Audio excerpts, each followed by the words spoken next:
In this concept video, we're going to discuss the last key movement, which is the release. So the release is roughly going to be from delivery position, which is somewhere around here, through to the follow-through position, which is somewhere around there. Okay, so basically from waist height to waist height. That's where the release, or where a lot of the arm stuff happens. Now, just to refresh this delivery position from the arm's perspective, the delivery position is going to be the end of transition.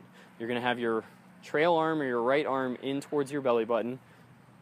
We'll start with palm up and then extend the wrist so the palm is facing away from you. You're going to match that by left forearm pointed down and then palm facing away. This is that classic position right here where the club face is perpendicular to my wrist or close to it like this.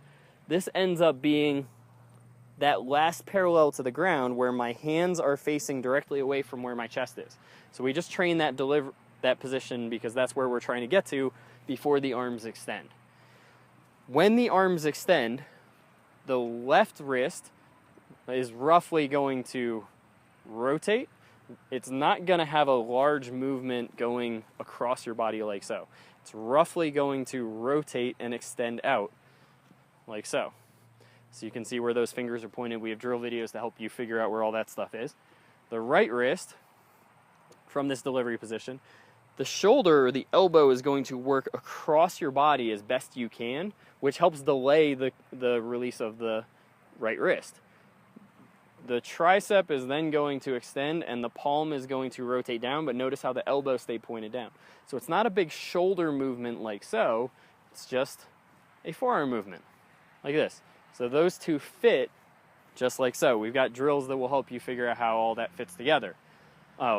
The body movements that must accompany that are going to be a little bit tricky. So when we go to the top of the swing and we go through transition, we're kind of getting all of our weight into that left leg. The reason we're bending and getting into this left side is so that it can then press up, or I can straighten my legs when I go to straighten my arms. As I go to straighten my legs during this release, my upper body is actually going to drift slightly backward. And the reason is what I'm doing with my arms is creating a very steep angle of attack. If I just stayed on top of the golf ball with my upper body and did the arm movement, the club would basically stick straight into the ground behind the golf ball like so. So what gets it from hitting there to ahead of the golf ball is going to be the body movement. As I get to here, this delivery position, now my legs are going to straighten and my right shoulder is going to go down so that when my arms extend to go to that follow-through position, the club is approaching on kind of a flat angle as opposed to going steeply in the ground. Again, this sounds very complicated and there are a lot of details to it, but it feels very athletic for most people that I've had try this little progression. So I have a lot of drills to help you feel what the hand should be doing and how the body responds, and train each one of them individually but also together, because in order for the arms to work properly, the body has to have a little bit of this bracing movement. One of the analogies I like is you've got a happy 100-pound dog, you got it by a leash, you're going to go running with this dog, but then it's going to start running faster than you because it's a big dog, and then you have to start bracing so that it doesn't run away from you.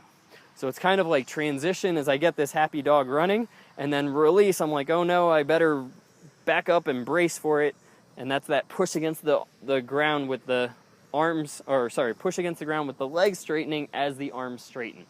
So there's a fair amount going on in this release, and that's why we've broken it down into many different drills to help you feel the pieces. But you don't have to do them all in order to have success. Each one that you add should make you a little bit more consistent and a little bit more solid.